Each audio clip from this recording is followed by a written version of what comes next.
কলেজের ভিতরের বড় বট গাছটার নিচে মাথা ধরে চুপচাপ বসে থাকে শুভা। কপালটা বেশ কেটে গেছে, চোখ দিয়ে টপ টপ করে পানি পড়তে থাকে। টিচার্স রুম থেকে ব্যান্ডেজ করে দিলেও ডাক্তারের কাছে যাওয়া হয়নি।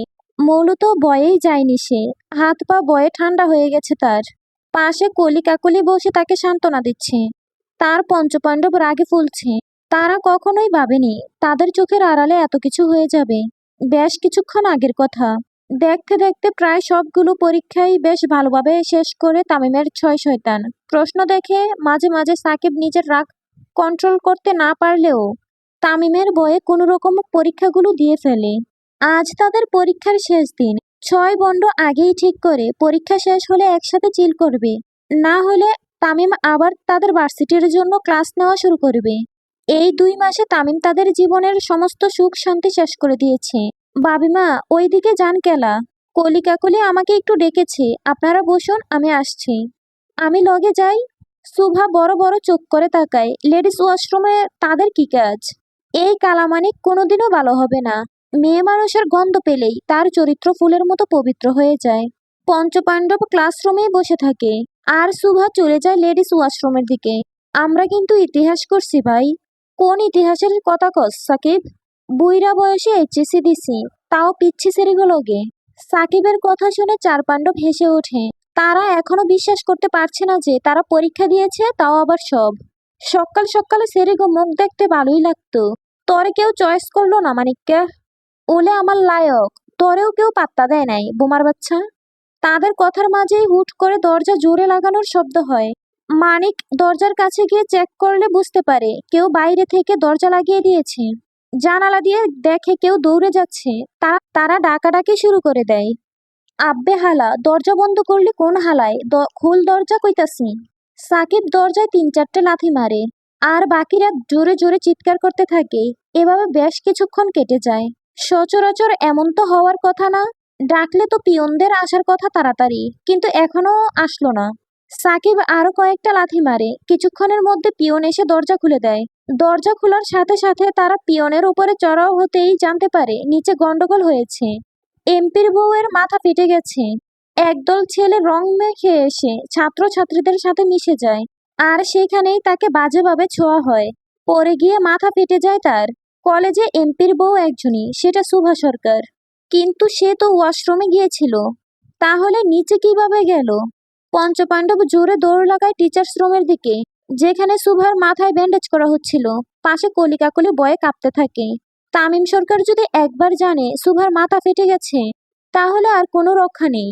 তার উপর যদি এটা জানে তাকে কেউ নোংরাভাবে ছোঁয়ার চেষ্টা চালিয়েছে, তাহলে আজকে তৃতীয় বিশ্বযুদ্ধ হওয়া থেকে কেউ আটকাতে পারবে না। পঞ্চপাণ্ডব এসে সোজা টিচার্স রুমের হামলা দেয়। শুভা মাথা নিচু করে বসে থাকে। তাদের রাগের পারদ ফেটে পড়ছিল। আরশিনগরে এমন সুনামধন্য কলেজে বহিরাগত প্রবেশ করে কিভাবে? এটা কি নিতান্তই একটা সাধারণ ঘটনা? কিন্তু টিচার্সদের কিছু বলে লাভ নেই, আগে জানতে হবে কি হয়েছিল। পঞ্চপাণ্ডব লেগে পড়ে তাদের কাজে। কেউ ফুটেজ কালেক্ট করে, কেউ জিজ্ঞাসাবাদ শুরু করে, কেউ তানভীর সরকারকে জানায়, আর বাকিরা ভয়ে ভয়ে শামসুকে জানায়। সে যেন তামিমকে পুরো বিষয়টি জানায়। বর্তমান ভাবিমা, এমনে কাইন্দেন না, ভাই আইলো বলে। তামিমের কথা শুনে গলা শুকিয়ে যায় সুভার। আজকে যে আরো একবার আরশিনগরের রক্তের বন্যা বইবে, সেটার আন্দাজ সে ভালোভাবেই পেয়েছে। তাদের কথোপকথনের মাঝেই বেশ কয়েকটা গাড়ি তাদের উদ্দেশ্যে করে আসতে থাকে। কোবরা চিহ্ন করা গাড়িটি দেখেই সকলে বুঝে যায় তামিম সরকার আসছে। খুব জোরে ব্রেক কষল গাড়িটি সুভার একদম সামনে। সজোরে গাড়ির দরজা খুলে বেরিয়ে আসে তামিম, চোখ রক্তিম বর্ণ ধারণ করা। তামিম এসেই সুভার সামনে দাঁড়ায় এবং তার হাত ধরে এক টান দিয়ে সামনে হাঁটতে থাকে। সুভাকে গাড়িতে বসিয়ে খুব জোরে ড্রাইভ করতে থাকে তামিম। পঞ্চপাণ্ডব যে যার মতো গাড়িতে বসে এবং তামিমের গাড়ি অনুসরণ করতে থাকে। তামিম কোনো কথা না বলে সোজা পোড়াবাড়ির দিকে গাড়ি নিয়ে যায়। গাড়ির স্পিড এতটাই বেশি ছিল যে কেউ সামনে পড়লে আজকে তার ইন্নালিল্লাহ হয়ে যেত।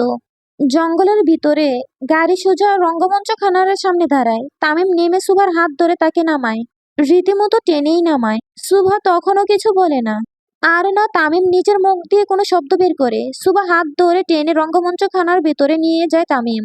ভিতরে ঢুকতেই চোখ কপালে ওঠে সুভার। মুখে রং মাখানো সেই সকালের লোকগুলো এখানে।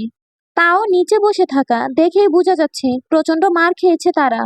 তামিম সুভার হাত ধরে সামনের সেই লোকগুলোর দিকে ঠেলে দেয়। ভয়ে তামিমের দিকে তাকায় সুভা। চল, কে ধরবি ওকে ধর। সুভার চোখ দিয়ে পানি গড়িয়ে পড়ে। ওঠ, কে ওকে ধরেছিলে ধর, জলদি ওঠ, বান্দির বাচ্চা জলদি ওঠ।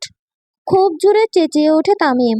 নিচে বসে থাকা লোকগুলো ভয়ে কাঁপতে থাকে। তাদের সামনে আর কেউ নয়, বরং তামিম সরকার দাঁড়িয়ে আছে। তামিম নিচে পড়ে থাকা রড হাতে নিয়ে ইচ্ছে মতো পেটাতে থাকে লোকগুলোকে। ততক্ষণে পঞ্চপাণ্ডব এসে হাজির হয়। তারা সুভাকে সাইডে দাঁড় করায়। আমার ঘরের বউয়ের গায়ে হাত, তোদের হাত কাটটা আমি কুত্তা দিয়ে খাওয়াবো। তামিমের মারার স্পিরিট আরো বাড়তে থাকে। ভয়ে থরথর করে কাঁপতে থাকে সুভা। এটা প্রথমবার ছিল যখন তামিম এভাবে কাউকে সুভার সামনে মারছে। এক পর্যায়ে থেমে দাঁড়িয়ে পড়ে তামিম। ততক্ষণে পুরো শরীর রক্তে রঞ্জিত হয়ে গেছে। তামিম হাত দিয়ে ইশারা করে শামসুর দিকে। ইশারা করতেই শামসু তামিমের সিগারেট ধরিয়ে তার হাতে দেয়। সিগারেটে টান দিতে দিতে তামিম আবারও রড হাতে নেয়। এবার একেবারে শেষ করবে তাদের। তামিম যেই না সামনে পা বাড়াবে ততক্ষণে সুভা পিছন থেকে তাকে জড়িয়ে ধরে। সুভা সর। না তামিম, সর বলতেছি। না, প্লিজ শান্ত হন, প্লিজ। সুভা খুব জোরে জোরে কেঁদে ওঠে। তামিমও চোখ বন্ধ করে ফেলে। এক পর্যায়ে হাতের রড ফেলে দিয়ে সুভার হাত ধরে তাকে সামনে আনে। সুভার গালে হাত রেখে শান্ত দৃষ্টিতে তাকায় তামিম। তোরে প্রোটেক্ট করতে পারি নাই সকাল, সরি, স্বামী হিসেবে আমি ব্যর্থ। You are the best husband ever Tamim. সুভার মাথা ধরে তামিম তাকে বুকে জড়িয়ে নেয়। একটা আবেগময় পরিবেশের সৃষ্টি রঙ্গমঞ্চ খানাতে। তামিমের চোখের পানিগুলো সুভার কাঁধে পড়ে। সুভা আরো শক্ত করে জড়িয়ে ধরে তামিমকে। আব্বে আমারে দরস কেলা। মাহির একটু চেঁচিয়ে ওঠে, কারণ সাকিব তাকে জড়িয়ে ধরে। ভাই বাপের জড়াজড়ি দেখে আমারও মন চাইতেছে ধরতে। আমারে কেন? তুই বেডি সেজা আমারে যেই ধোকা দিছিলি শালা, আর কোনো মাইয়া রে মনে ধরে না। সাকিবের কথা শুনে কালামানিকও মাহিরের কাছে চলে আসে, কারণ মাহির তার সাথেও ফ্লার্ট করছিল। কিন্তু মাহির দূরে চলে যায় এই দুই মুসিবতের থেকে।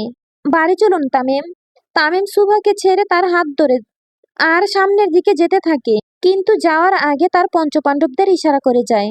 তামিম সরকারের বউয়ের সাথে কেউ নোংরামির চেষ্টা করবে আর তামিম তাকে ছেড়ে দেবে। হাতে হ্যান্ডকাফ লাগিয়ে গাড়ির পিছনে অ্যাটাচ করে প্রত্যেককে জঙ্গলের ভিতর দিয়ে দৌড় করানো হয় যতক্ষণ না তাদের প্রাণ যায়। সরকার বাড়ি। তামিম সুভাকে নিয়ে সরকার বাড়িতে চলে যায়। তাদের গাড়ি থামতেই আয়েশা সরকার তাড়াতাড়ি করে চলে আসে। ওর মাথা ফাটছে কেমনে বাপ? তামিম চুপ করে থাকে। কি বলবে কিছু বুঝতে পারছে না।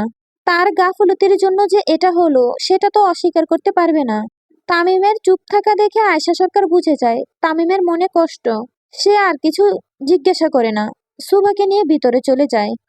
তামিমও ভিতরে যেতেই তানভীর সরকার তার পথ আটকে দাঁড়ায়। তামিম তার বাবার দিকে তাকিয়ে থাকে। তানভীর সরকার তামিমের হাত ধরে আবারও গাড়িতে বসায়। কোনো প্রোটেকশন ছাড়াই দুই বাপ বেটা বেরিয়ে পড়ে। তামিম তখনও জানতো না তানভীর সরকার তাকে কোথায় নিয়ে যাচ্ছে। রাত তখন 10টার বেশি। ঘরে চুপচাপ বসে থাকে সুভা। তার মাথা ফেটে গেছে, কিন্তু তামিম এখনো বাসায় আসলো না। বেশ কয়েকবার কল দেয় তাকে, কিন্তু বরাবরের মতোই ফোন বন্ধ দেখায়। আজ এত কিছু হয়ে গেল, কিন্তু তামিম গায়েব, সাথে তানভীর সরকারও। সুভার মন কুড়াকতে থাকে। কোথায় ভেবেছিল পরীক্ষা শেষ কোথাও ঘুরতে যাবে, তামিমের সাথে একান্ত সময় কাটাবে, কিন্তু তা না, আজকে এত কিছু হয়ে গেল। ভয়ে হাত পা ঠান্ডা হয়ে আসতে থাকে সুভার। তামিম গেল তো গেল, কোথায়? হঠাৎ দরজায় পিন পড়ার শব্দ ভেসে আসতেই সুভা দরজার কাছে চলে যায়। দরজা খুলতেই দেখে তামিম একগাল হাসি দিয়ে ভিতরে ঢুকছে। তার পুরো শরীরে রক্ত, কিন্তু মুখের হাসি দেখে বোঝা যাচ্ছে না কি হয়েছে।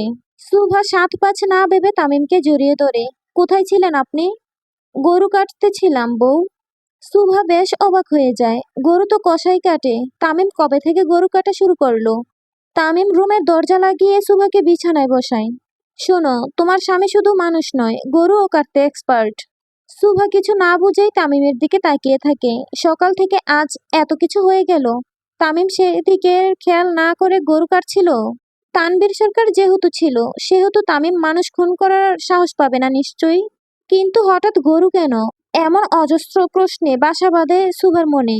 কিন্তু সুভা ঠিক করে সে তামিমকে বিশ্বাস করবে, আর একটাও বাড়তি প্রশ্ন করবে না।